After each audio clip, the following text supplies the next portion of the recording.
The morning sun spilled over the quiet marina, its golden light glinting off the ripples of the sea, but what lay aboard the sleek white yacht was anything but peaceful. When party host Jamal stepped onto the lower deck, the music still faintly humming from the speakers above, he froze. There, sprawled across the floor of the private cabin, was the lifeless body of 51-year-old Marissa Cohn. Her mouth torn, her body bloodied, the air heavy with the metallic stench of what had unfolded only hours before. Just the night before, she had walked onto that yacht smiling, dressed in a floral sundress, her laughter mingling with the sound of clinking glasses and dance beats. To everyone watching, she was a woman rediscovering joy, savoring a rare second chance at romance. By sunrise, she was a crime scene. The discovery rattled even seasoned investigators. Detectives called to the scene found a black bag tucked against the wall. Inside, bizarre devices of steel, shaped like pears with jagged mechanisms, tools that looked more medieval torture than modern intimacy. The sight raised more questions than answers. Who had brought them on board? Why were they used? And why did the man Marissa had arrived with, a much younger bartender named Derek Cole, vanish into the night, slipping away in a rescue boat and leaving her to die alone? Neighbors who knew Marissa would later describe her as gentle, cautious, even lonely. She wasn't reckless. She wasn't wild. So what drew her into Derek's world? And what convinced her to trust him enough to take part in something so dangerous? As the case began to unravel, it became clear this was not just a story about a failed experiment, but about fear, betrayal, and one terrible decision that turned a late-night party into a headline no one could forget. This is the story of how a woman looking for love boarded a yacht one warm summer evening and never came home. Marissa Cohn had always been the kind of woman people described as dependable. She grew up in a modest household, worked her way through community college, and built a life around routine. At 51, she carried herself with quiet dignity, but beneath the surface was a lingering ache, an emptiness that came from years of solitude. Her marriage had ended more than a decade earlier after her husband abruptly left, and though she tried to patch the pieces of her life together, the fracture never truly healed. She worked at a local insurance office, tucked into a small cubicle surrounded by gray partitions, shuffling papers and fielding client calls day after day. To her coworkers, Marissa was polite, even warm, but no one could deny the loneliness that seemed to cling to her. She often spent her lunch breaks alone in the park across the street, nibbling on a sandwich while watching younger colleagues laugh and gossip in clusters. She told herself she didn't mind, that independence was something she'd earned, but there were nights, many nights, when the silence of her home was suffocating. Her friend Layla Yusuf was one of the few people who understood.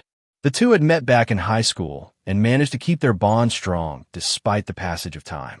Layla was the one who would drag Marissa out of the house for brunch on Sundays, the one who encouraged her to take a vacation or buy herself new clothes. More importantly, Layla was the one who could see the quiet pain in Marissa's eyes whenever conversations drifted toward family, marriage, or companionship. "You've still got so much love to give," Layla would tell her. Marissa would smile politely, but never fully believe it. Age had become her biggest enemy. At 51, she felt the world had already written her off.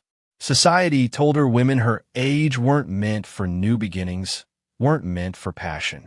She scrolled past dating apps on her phone with skepticism, convinced that no one would ever look her way. When she glanced at herself in the mirror, soft lines around her mouth, strands of silver running through her dark hair, she saw not possibility, but expiration. And yet, under the weight of those insecurities was still a spark, a yearning for something beyond the monotony, for someone who would see her as more than a statistic or a shadow. Her evenings followed a familiar rhythm. She'd come home from work, microwave a frozen dinner, and sit in her recliner with the television murmuring in the background. Sometimes she would sip a glass of red wine and imagine what it would feel like to have another presence in the room, the sound of laughter in the kitchen, a warm hand brushing against hers on the couch. Even the smallest gestures of intimacy had become something she craved. When Marissa did step out, she often gravitated toward the ocean. There was something about the waves breaking against the shore, the smell of salt carried in the breeze, that made her feel less trapped. On Friday evenings, she would occasionally wander into the Blue Horizon, a dimly lit bar near the docks where locals and tourists mingled. She didn't go to drink heavily. One glass of Chardonnay was usually enough. She went to feel alive, to remind herself that life continued to move even if hers felt stalled. Layla worried about her friend's vulnerability. "You have such a kind heart," she would warn, "but kind hearts can be easy to hurt." Marissa would laugh it off, claiming she was too cautious to make reckless choices. In truth, her caution was also her cage. She wanted to believe she could still trust someone, but after years of disappointment, trust felt like a luxury she could no longer afford. What Marissa didn't realize was that her loneliness had become visible, almost magnetic. People who saw her sitting quietly at the bar or walking alone along the boardwalk often underestimated her strength. They saw not the resilient woman who had survived heartbreak, but someone waiting, hoping for connection. And in that vulnerability, she became a perfect target for someone like Derek Cole. In the weeks before she met him, Marissa had been telling herself she was ready to take a chance again. She had been reading articles about late-life love stories, scrolling through forums where women her age spoke about second marriages or whirlwind romances. Each story reignited a piece of her hope, though she was still careful not to expect too much. Still, when she dabbed on a bit of lipstick before heading out on Friday nights, it wasn't just to feel pretty, it was a silent prayer that maybe, just maybe, someone would notice her. Marissa didn't know it yet, but that small decision, to keep showing up, to keep opening the door to possibility, would lead her directly into Derek's orbit.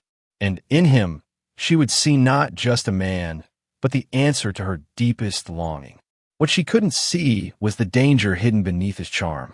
Marissa first noticed him on a Friday night when the Blue Horizon was busier than usual. The bar's neon sign hummed faintly, the room buzzing with laughter, clinking glasses, and the smell of salt water drifting in from the docks. She had slipped onto her usual stool near the corner, ordering her customary glass of Chardonnay, trying not to look as out of place as she felt among the younger crowd. That's when she caught the bartender's eye, Derek Cole. He was younger, no more than 30, with an easy smile that seemed to disarm everyone he served. His movements were confident, but not cocky, sliding drinks across the counter with practiced charm, chatting just enough to make patrons feel special. When he approached Marissa, there was no trace of pity in his expression, no sideways glance that reminded her of the age she carried. Instead, he treated her like anyone else, maybe even more than that. "Chardonnay?" he asked with a grin, as if reading her mind. She nodded, a little startled. He set the glass in front of her, leaned in slightly, and said, "That's a solid choice.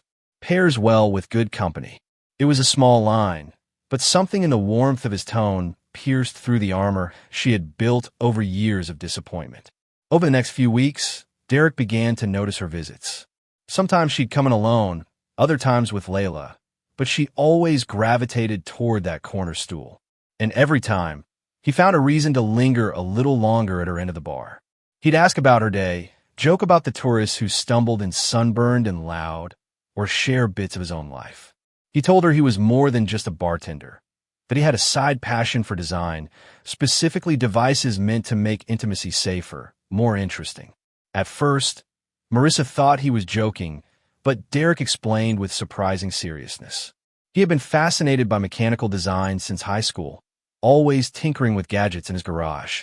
Over time, that curiosity shifted toward creating tools that couples could use, things that were supposed to enhance closeness while respecting limits. "It's not about danger," he reassured her one evening, polishing a glass as he spoke. "It's about trust, about giving people new ways to feel connected." The words lingered with her. Trust, connection, two things she had craved for years but had nearly given up on. And here was this young man, speaking about them with a kind of earnestness that disarmed her doubts. What drew Marissa most was not just Derek's youth or his charm. It was the way he seemed to see her.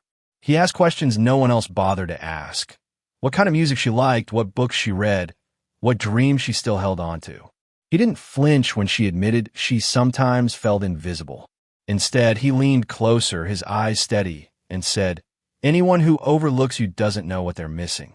It had been years since anyone had spoken to her like that. Layla, ever the protective friend, noticed the spark in Marissa's eyes when she mentioned Derek. "Be careful," she warned. "He's young, he's charming. Guys like that know how to make you feel special, but that doesn't mean it's real." Marissa listened, but couldn't shake the flutter in her chest. For the first time in so long, she felt wanted. And wasn't that worth something? Their relationship grew slowly at first. Chats at the bar, walks along the boardwalk after a shift, the occasional coffee on Sunday mornings. Derek was attentive, almost too attentive, always asking if she was comfortable, if she felt safe.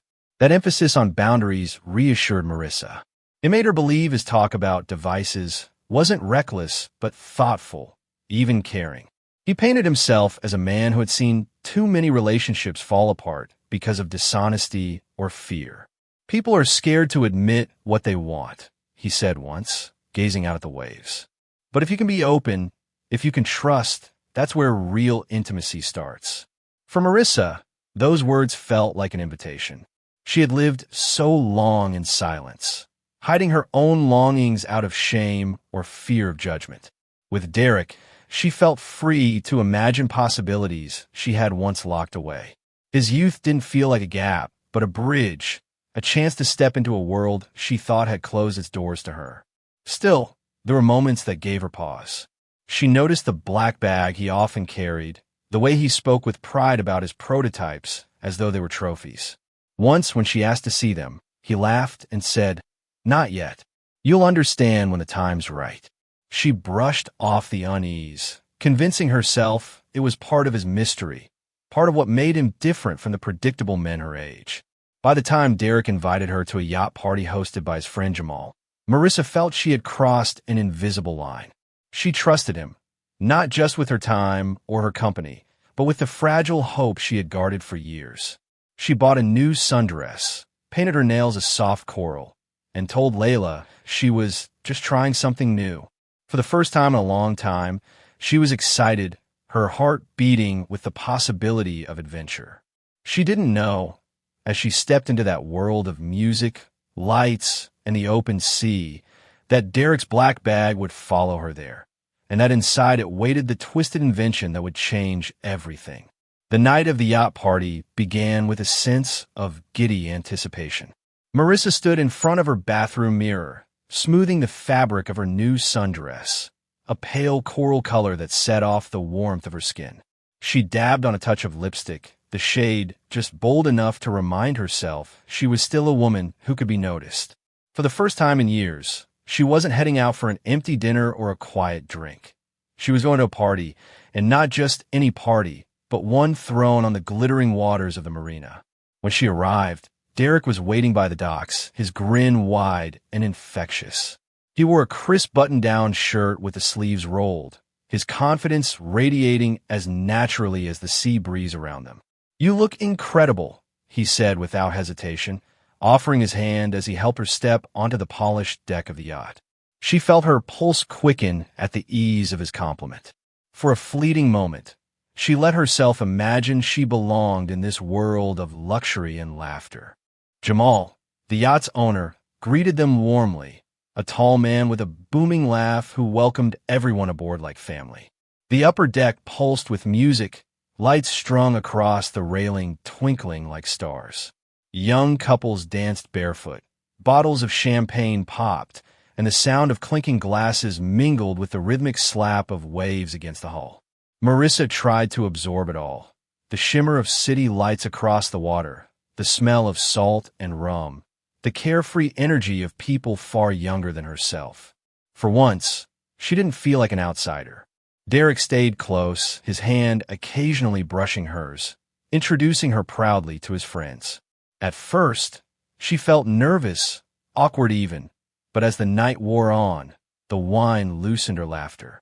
She danced lightly on the deck, her sandals slipping against the wood as Derek spun her around, the music thumping through her chest.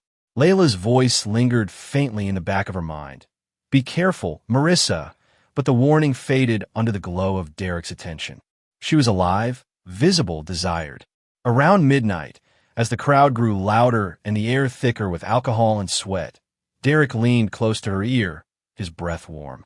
"Come with me," he whispered. She followed him down the narrow stairs into the lower deck, away from the music and chatter. The cabin below was quieter, dimly lit, a cocoon of shadows and muted hums of the yacht's engine. It was there that Derek set down the black bag she had noticed so many times before. He unzipped it carefully, almost ceremonially, and pulled out two strange objects gleaming in the low light. Metal devices shaped like pears, with mechanical pedals folded tight at their bases. They were beautiful in a cold, industrial way, polished steel reflecting the lamp glow. To Marissa, they looked almost like artifacts from another era, something that belonged in a museum rather than a private cabin. Derek's eyes shone with pride as he held them up. "These are my latest designs," he explained, "a modern take on something ancient. They're meant to bring pleasure, to push boundaries, but they're safe. I've tested them." His voice carried that same confidence that had first drawn her in, a certainty that made her doubt her own hesitation. Marissa swallowed hard, her palms suddenly damp. She had heard him talk about his inventions before, but seeing them, feeling the weight of their presence, was different. They looked intimidating, even dangerous. She opened her mouth to speak, but he reached out and gently cupped her cheek. "You don't have to be afraid. I would never hurt you. I just want you to trust me." Those words struck her at her core. Trust was the thing she had longed for most, the thing she had convinced herself she would never find again. And here he was, offering it, asking for it in return. Against the whisper of doubt rising in her chest, she nodded. He explained how one was designed for the mouth, the other for the body.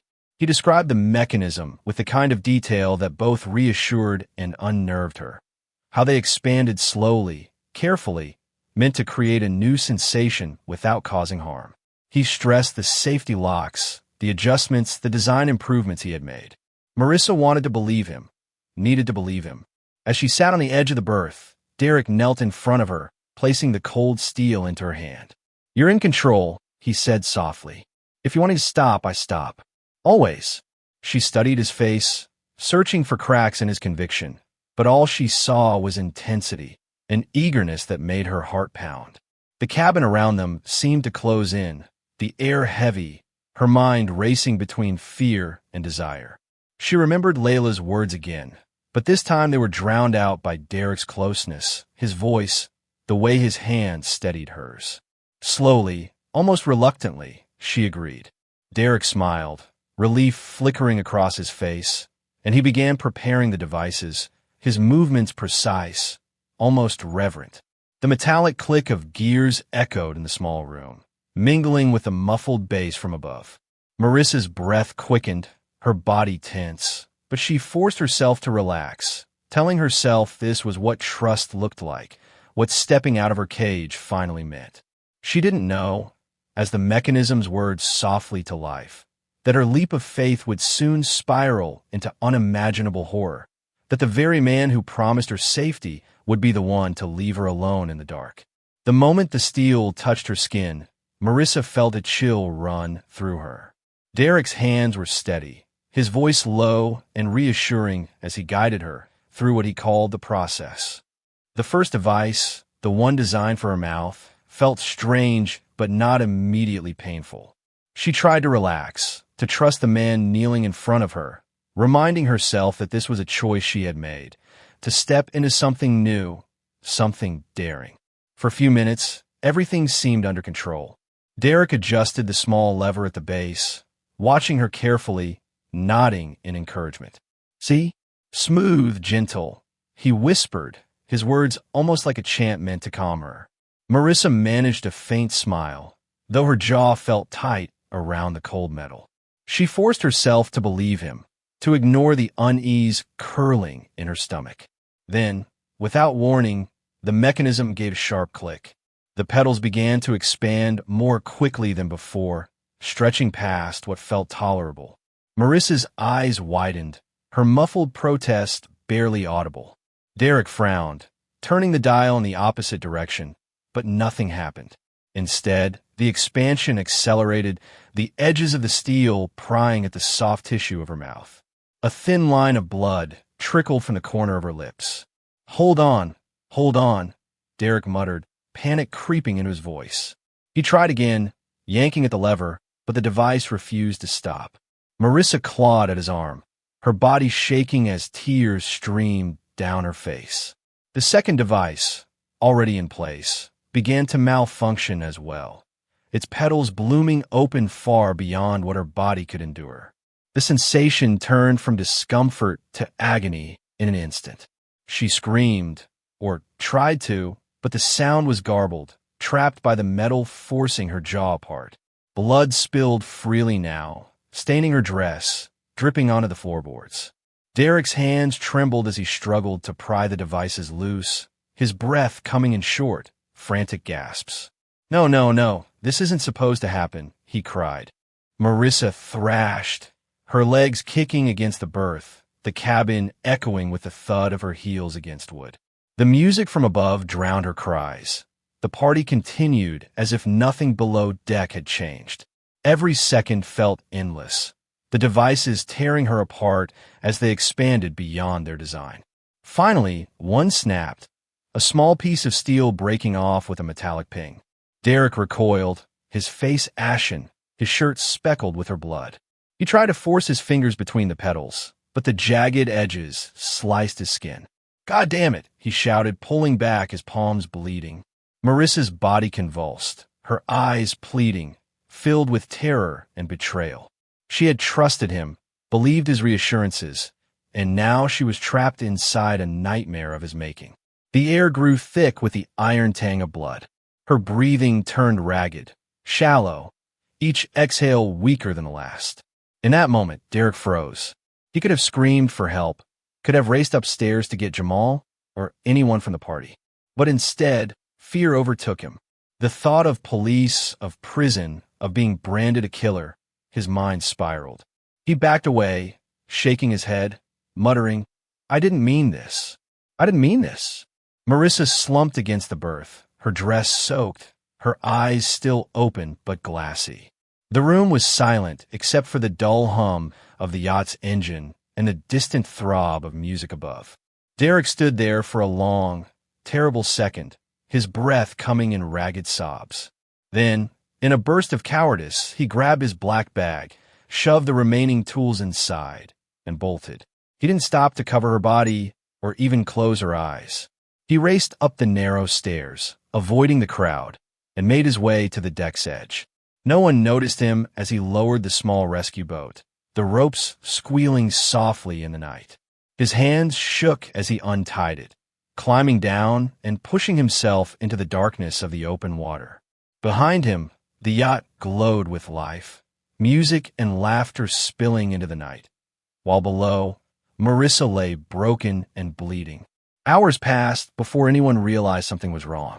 It wasn't until dawn, when the first rays of sunlight streamed into the cabin window, that Jamal came looking for Derek. He pushed the door open, expecting to find two lovers asleep. Instead, he was met with a horror he would never forget. Marissa's body was crumpled, her sundress torn and darkened with dried blood.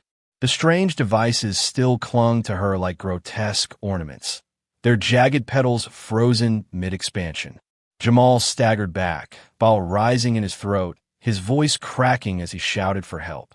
The music stopped. Guests crowded the stairwell, their faces draining of color as they caught glimpses of the scene. Someone dialed the police, their trembling voice barely coherent. The party had transformed into a crime scene in the blink of an eye. For Marissa, there was no more pain, no more loneliness. Her search for connection had ended in silence. But for Derek, the nightmare was just beginning. His decision to run, to abandon her in those final moments, would follow him into every headline, every courtroom, every whispered conversation about what really happened on that yacht. And for those who loved her, for Layla, for the neighbors who knew her gentle smile, it would become the unanswerable question, was she killed by the machine or by the man who chose to walk away? The call came in just after sunrise. A shaken voice on the other end of the emergency line reported a woman dead aboard a yacht anchored just outside the harbor. By the time detectives Omar Bello and Selena Farouk arrived, the marina was already buzzing. A handful of stunned party guests stood huddled on the dock, their eyes red from either lack of sleep or tears, and Jamal, the yacht's owner, paced back and forth, his voice breaking as he repeated, I didn't know. The detectives boarded quickly, their boots thudding against the deck as they moved past champagne bottles and half-empty glasses left from the night before.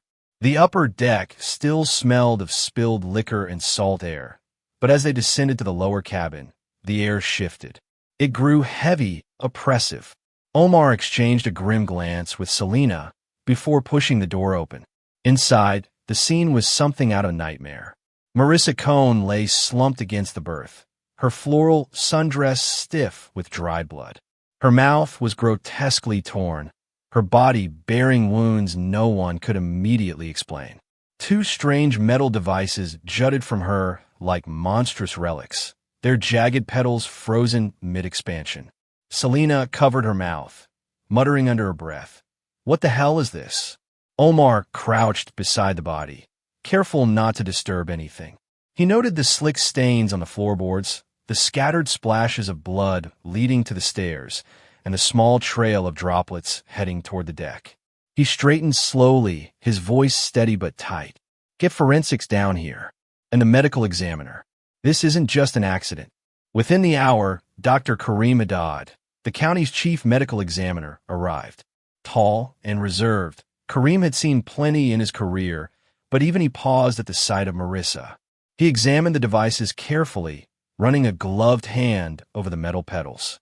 These aren't store-bought, he said. They're custom. Someone engineered these. He pointed out the mechanisms, noting the broken spring, the jagged edges where the metal had expanded too far. She bled out from multiple internal lacerations. Painful, prolonged. While Kareem worked, Omar and Selena canvassed the guests. Most were still too shaken or too hung over to speak coherently. But one woman, Nadia, recalled a telling detail. He showed them to me once, she said, her voice trembling. Derek, the bartender. He pulled one of those things out of his bag like he was proud of it. Said he was reinventing something from history, making it better. I thought it was weird, but I didn't think he'd actually use it on someone. Jamal confirmed what Nadia implied. Derek had been on board when the party started, but at some point during the night, he disappeared. No one saw him leave, but the rescue boat was missing. He must have taken it, Jamal said, running a hand over his shaved head. I figured he went back to shore. I didn't know he left her down there. His voice cracked. God, if I had known. That admission tightened the noose. Derek wasn't just a witness. He was now the prime suspect. His absence, paired with the devices and Nadia's testimony, painted a grim picture. Selena, flipping through her notebook, muttered, he didn't just panic. He abandoned her. The detectives wasted no time. Warrants were issued, and a bolo went out across the county for Derek Cole. They traced his last known address, a modest rental near the edge of town, but when officers forced the door open, the apartment was empty. What they did find, however, added fuel to the case. Sketches of mechanical designs taped to the walls, blueprints detailing the expansion devices, and several incomplete prototypes scattered across his workbench. One looked eerily similar to those still lodged in Marissa's body. By late afternoon, Omar received a call. Derek had been spotted at an old warehouse near the industrial park, where he had occasionally rented space for his projects. The SWAT team wasn't needed. When the detectives arrived, they found Derek alone, hunched over his bench, hands trembling as he tried to dismantle one of the remaining devices. His face was pale, streaked with tears. Derek Cole, Omar barked, gun drawn. Step away from the bench. Hands where I can see them. Derek froze, then slowly raised his hands, blood still crusted under his fingernails. It wasn't supposed to happen like that, he stammered, his voice breaking. It was safe, I tested it. It broke. I tried to fix it, but I couldn't. I panicked. I couldn't stay. Selena cuffed him, her voice flat. You didn't just panic. You left her to die. Back at the precinct, Derek repeated his story. He claimed the devices were meant to enhance trust and intimacy, that he had perfected them through countless trials. He admitted they failed catastrophically that night, but insisted Marissa's death was an accident. When pressed about why he fled, he collapsed into sobs. "I was scared. I didn't want to go to prison for something I didn't mean to do." The detectives weren't swayed.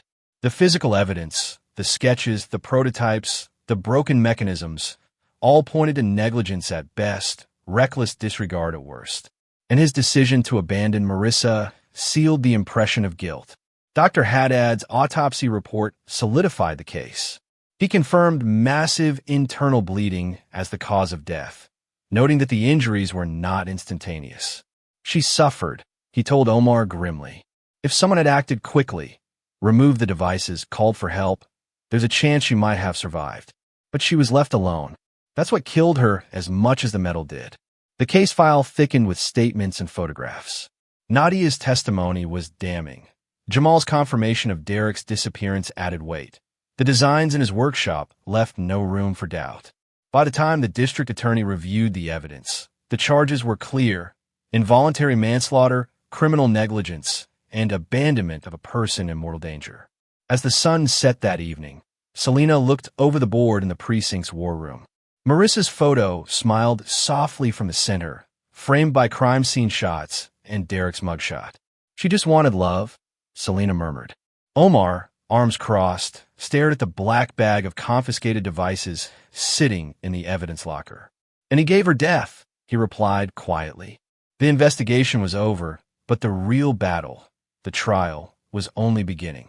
And outside, the media was already circling, ready to turn Marissa's tragedy into headlines that would echo far beyond the marina. The courthouse in the city center was packed from the moment the doors opened. Reporters crowded the steps. Microphones thrust forward as cameras clicked in rapid bursts. The case had already gained a lurid nickname in the tabloids: the Yacht pair murder, and the public couldn't look away.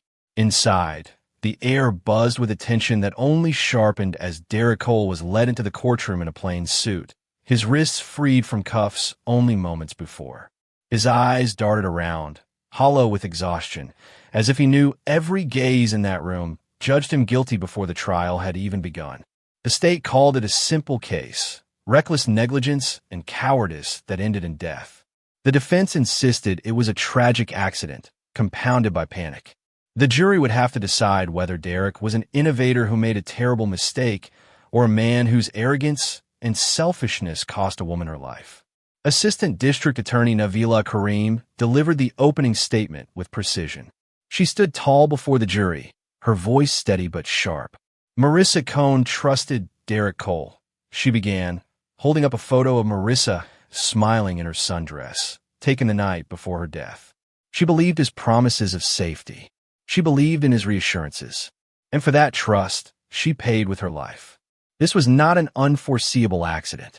These devices were dangerous, untested, and crude. And when they failed, as any reasonable person could have predicted, Derek Cole didn't seek help, didn't try to save her. He abandoned her, left her bleeding, alone in the dark. That is not just negligence. That is manslaughter. The defense countered quickly. Derek's attorney, a seasoned litigator named Malcolm Price, appealed to the jury's empathy. "Ladies and gentlemen, Derek Cole is not a monster," he said, gesturing toward his client. "He is a young man with a passion for design, someone who sought to innovate in ways others might not understand. Yes, the devices malfunctioned, but he did not set out to harm anyone. He cared for Marissa. He tried to help. In the face of chaos, he made the worst decision of his life. He fled. That was panic, not malice. And panic is not a crime." The prosecution's case unfolded steadily. They called Jamal to the stand first. His voice shook as he recounted discovering Marissa's body in the cabin. "She was torn apart," he said, pausing as tears welled in his eyes. "There was blood everywhere. Those machines, whatever they were, looked like torture devices. And Derek? He was gone, vanished." Then came Nadia, the friend who had once seen Derek flaunt his inventions. "He thought they were brilliant," she testified, her hands twisting nervously in her lap. He showed me one like it, said it was his masterpiece. I told him it looked dangerous, but he just laughed. He said people didn't understand innovation. Her words hung heavy in the room, painting Derek not as a careful designer, but as someone drunk on his own ambition. Dr. Kareem Haddad's testimony was clinical, but devastating. He projected photographs from the autopsy onto a screen, graphic images that made jurors shift uncomfortably in their seats. The victim sustained catastrophic internal lacerations, he explained, using a laser pointer to indicate torn tissue. Death was not instantaneous. She likely remained conscious for several minutes, suffering immense pain, before blood loss overwhelmed her system. He paused, his gaze sweeping across the jury. If she had received immediate medical intervention, her chances of survival would have increased. Instead, she was left unattended. That decision sealed her fate. The defense worked to soften the impact. Price pressed Dr. Haddad on whether the malfunction could have been predicted. Doctor, isn't it true that mechanical failures sometimes occur even in devices considered safe? Cars, planes, medical instruments. Haddad conceded that no design was foolproof, but added firmly, that's why proper testing and safeguards are essential. These devices lacked both. Finally, the prosecution called Layla Yusuf. As Marissa's closest friend, her testimony carried a raw emotional weight. She described Marissa's loneliness, her cautious hope when she met Derek, and the excitement she felt before the yacht party. She told me she finally felt seen, Layla said, her voice breaking. And now she's gone, because the man she trusted chose to run instead of fight for her life. The devices didn't kill her alone. His cowardice did. Her words struck like a hammer blow, and even Derek lowered his head, unable to meet the jury's eyes.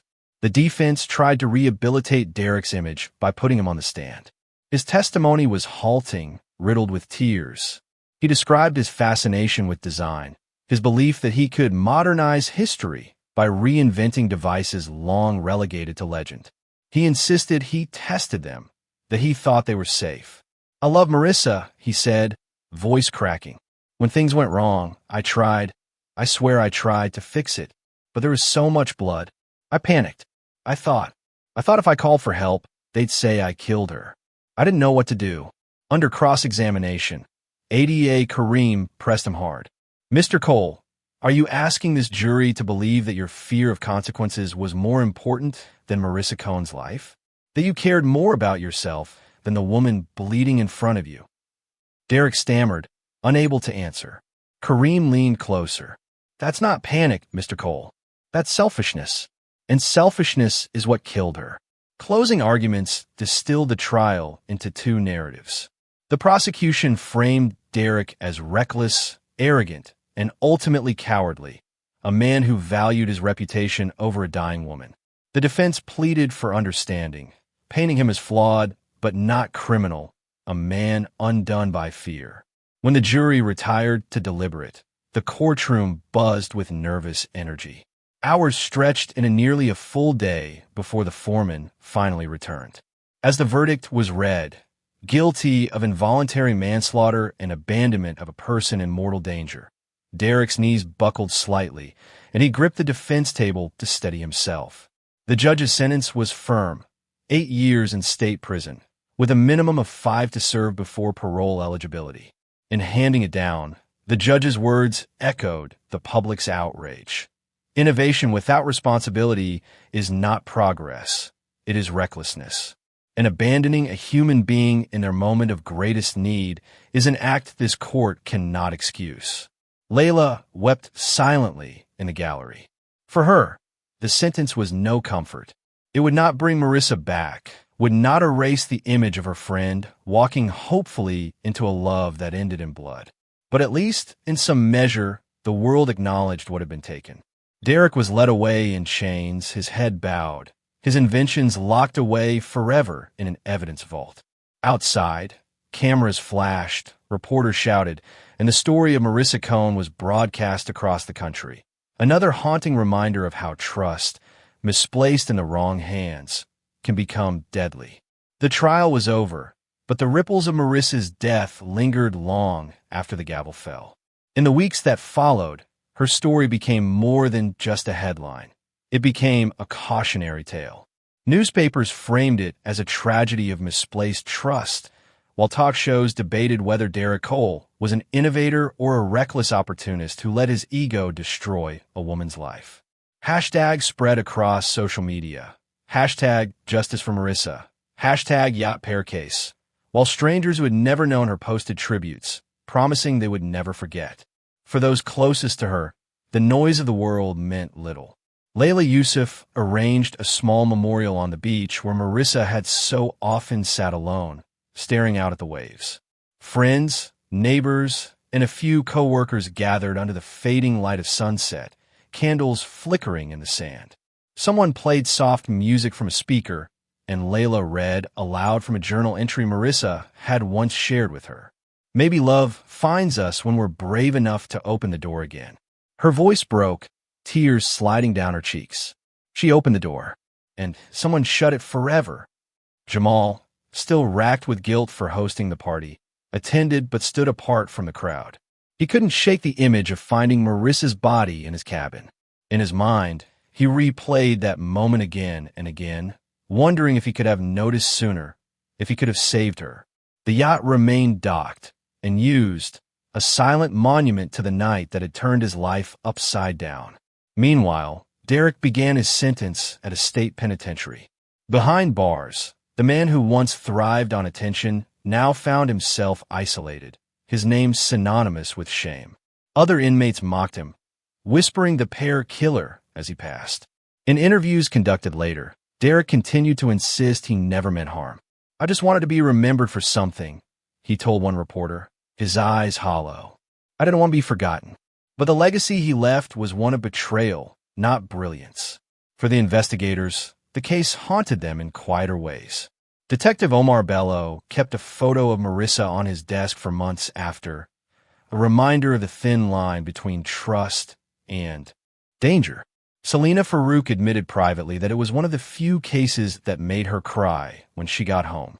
And Dr. Kareem Haddad, the medical examiner, added a footnote in his lecture slides for medical students, a warning that even consensual experimentation can become lethal without caution and accountability. In the end, Marissa's story became a lesson etched into the fabric of the community. She wasn't remembered for the gruesome way she died, but for the vulnerability she carried into her final days, the willingness to risk love again after years of loneliness. Layla kept her friend's favorite seashell on her mantelpiece, and every time she walked by the shore, she whispered a quiet promise: "You are not forgotten."